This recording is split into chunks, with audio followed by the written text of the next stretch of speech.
going strictly to Rocky Juarez now, because Raheem said himself, making the weight has killed me. He said, my legs are dead. I mean, so right now, once that is set into a fighter's mind, and he's not a devastating one-punch puncher himself, for the most part, he's lost the fight. He's already making excuses to his corner. I'm glad you called that.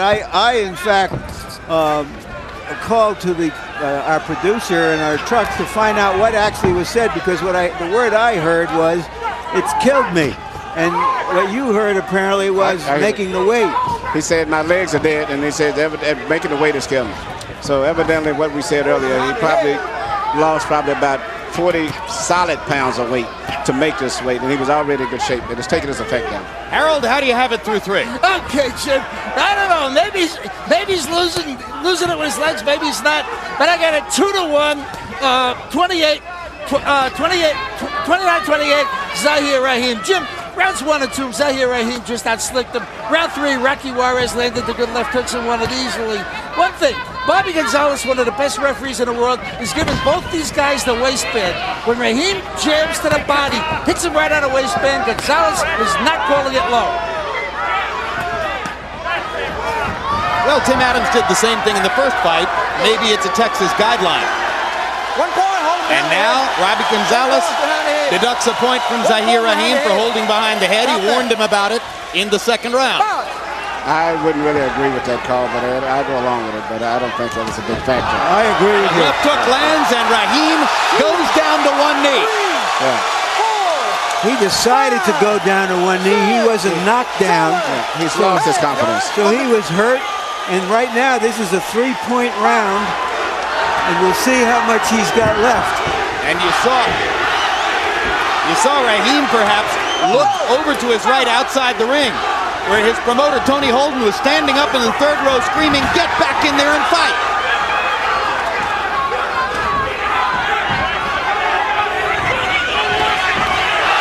Straight right hand lands for Juarez. And Raheem falls to the canvas again. I think that was a knockdown. I think it was a knockdown too, but Robert Gonzalez ruled nothing, even though Raheem's knee hit the canvas. That was legitimately a knockdown. So Juarez misses a chance at the second knockdown of the round. For whatever reason, Gonzalez didn't see it. But he's already got that point anyway, as the result of the penalty for holding behind the head. Yeah, but it's another point, Jim. You could make it a 4-point round. Yep. I don't think he's really just clinching. He's doing the best he can. When the guy gets close to him like that, he's clinching, like any tall fighter or boxer tries to do.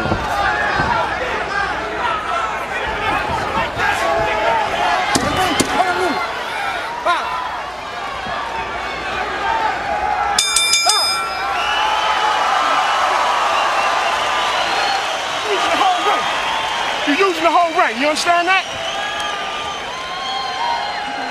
Kick your legs up, son. I got it. Kick your legs up. Listen to me, man. You gotta relax a little more. All right? And use your ability. You understand? Don't hold me on the head. Use the whole ring. That's where you get your rest at, G. You understand? Step in. Give us some more water. Here's a look at the knockdown. A crushing left hook. Raheem wobbly, decides to take the count.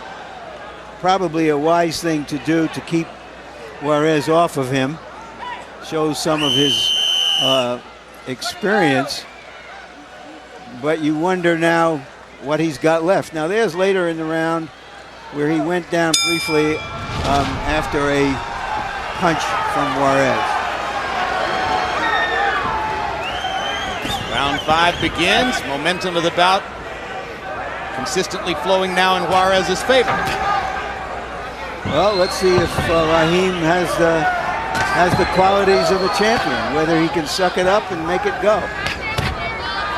Now Raheem suddenly has his quickness back as he fires the jab and pops it into Juarez's face. Raheem at least listening to trainer Fred Jenkins, who said use the whole ring. He's doing it. And this momentarily stops Juarez's momentum. Yeah, he's winning the fight so far at this point.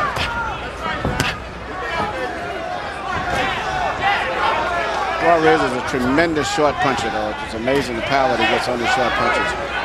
And he gets very close before he shoots the punches, where you have very little time to anticipate him. One more time, Gonzalez saying to Raheem, you're holding behind the head again. It's going to be very difficult for Zahir to continue in the fight without being penalized, as this is just a natural motion for him. It's a natural motion. I don't see it as rhythm. It's a natural motion. The guy's coming in, short guy with his head down. I mean, you clinch him, you tie him up and hold him around the head. That's only normal. Raheem lands a right hand flush on Juarez. Juarez almost slipped after that punch. Look at how relentlessly Rocky stalks Raheem, and now trying to cut off the ring as Raheem tries to use the entire canvas surface. Well, Gonzalez has this holding on the head on his head, and he may penalize Raheem again. I agree with you, Emmanuel. I don't see anything that has interfered with the fight.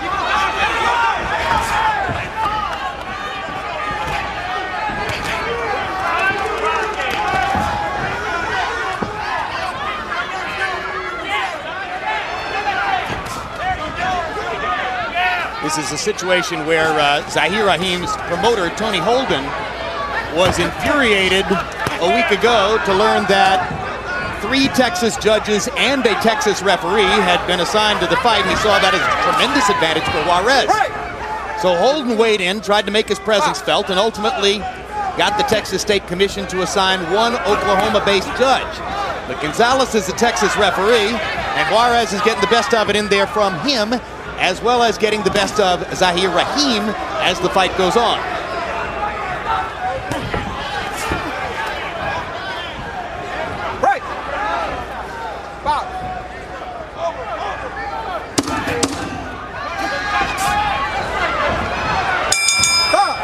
In that round, Zahir Raheem regained some of his energy and regained tactical control of the fight. He won that round. I thought it was a very good round for him. When he goes down around a little bit, we can't let him dictate the pace. We got to take it away from him. We got to walk him. This is the second of our 3 fights tonight. The third one sees a lightweight title on the line as Lak Basim from Mongolia takes on another local product, Juan Diaz, who's a junior at the University of Houston, as well as a hard-punching, entertaining fighter nicknamed the Baby Bull. Feel for him, Z. Touch him here, touch him there, touch him here. Z, just keep touching him, all right? Keep touching him, all right? You're doing real good.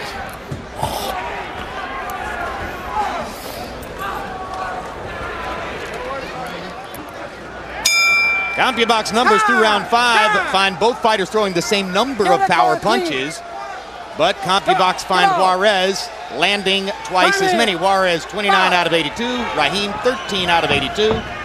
And you can see that Harold Letterman agreed with Emmanuel Stewart that Zahir Raheem was the winner of the last round in the fight. So now we get to the 6th of a scheduled 12.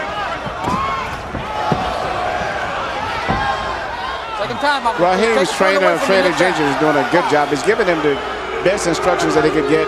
He seemingly is not even dwell on dealing with the fact that he was complaining about his legs, his weight. He just ignored that and is giving him instructions on how to win the fight, and I think that's very good. Seems to have his legs back now, too.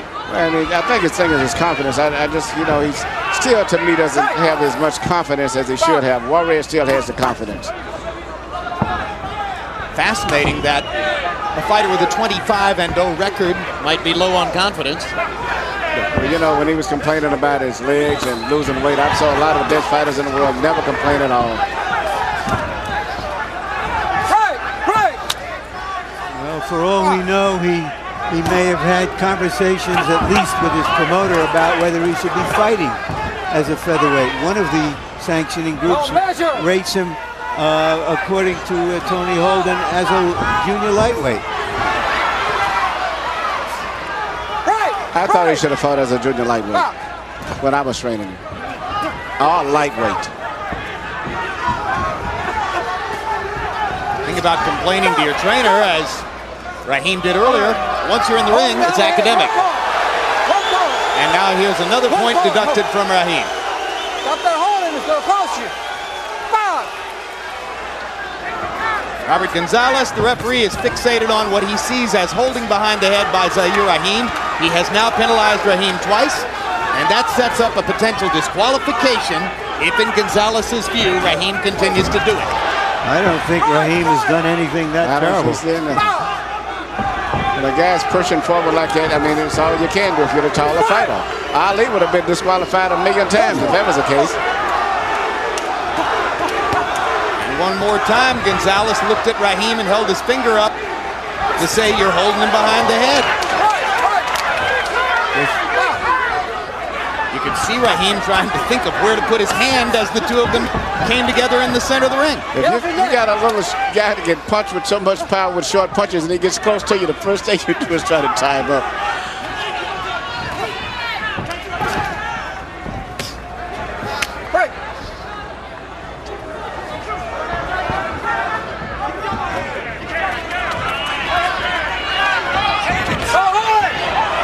Uppercut by Juarez.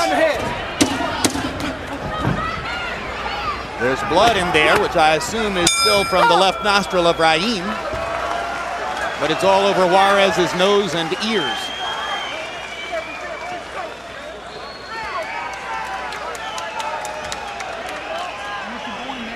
Because he's throwing to make them points back. You understand? They're taking points away. Make him hold you. Make him work you. If he works, he's going to hold you. If he don't work, he's not going to hold you. He's going to make better punches. He's going to make him points. When you go in there, throw some combination. I don't want this one. You understand? I will. It's not that deep. Okay, let me get off of me. Where's that? No, give it to me. Give it to me. All right, here's what it was called holding behind the head by Raheem, and which wound up right there. That's only normal for a tall fighter when a guy's pulling in with his head down. All right, technically it's right, but common sense tells you what? Common sense tells me it's normal. Well, and common sense tells you it's not affecting the fight because he's not hitting Juarez when he holds him. Absolutely. He's simply being penalized for holding him. Harold, how do you have it through 6, and do you still think Gonzalez is one of the best referees in the world? Well, Jimmy's got a lot of experience. I like Bobby Gonzalez a lot. Anyway, 3 rounds apiece, 57-54 in points. Rocky Juarez. You know, Jim, like Emmanuel said, Muhammad Ali used to do that all the time. Grab you behind the head and tie you up. Nobody ever did anything about it. When you train a fighter and you teach him to tie a guy up after he gets hit, under normal circumstances, you tell him to grab the guy behind the elbows. Obviously, Raheem's not tying him up that way. It's bothering Bobby Gonzalez that Raheem is tying him up by grabbing him behind the head, and that's why he took the 2 points. Well, you know, did you see Joe Frazier getting right in Ali's chest and Ali standing there slugging with him when he got so close? When he got in a certain zone, only normally tied him up. But Lennox Lewis did the same thing with Mike Tyson.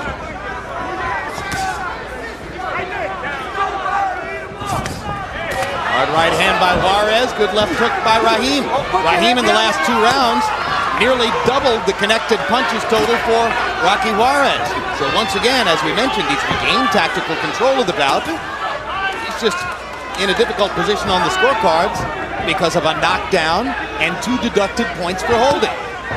Raheem seemed to have got his confidence back, and surprisingly, it's got right back into this fight. Look at the punching variety by Raheem. He's landing from all angles now. His biggest problem is the referee at this stage, not Juarez. Juarez has gone into a little bit of a shell here as he allows Raheem to set the tone of the fight offensively.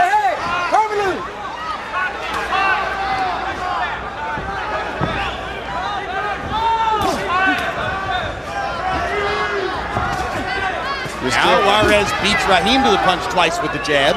But Raheem is still got to be very careful of Rocky Juarez's short punches, because he can take you out with any hand, either hand, anytime if he catches those short punches.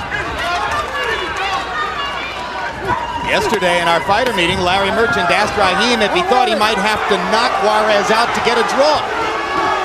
The referee is a bigger problem right now than Rocky is. It was a joke, Tim. Is it still a joke? Less of a joke right now.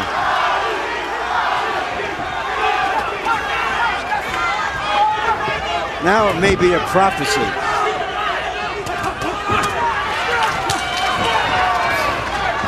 No Another good flurry by Zahir Raheem. This has been one of his best rounds. Juarez has only had a couple of moments in this round.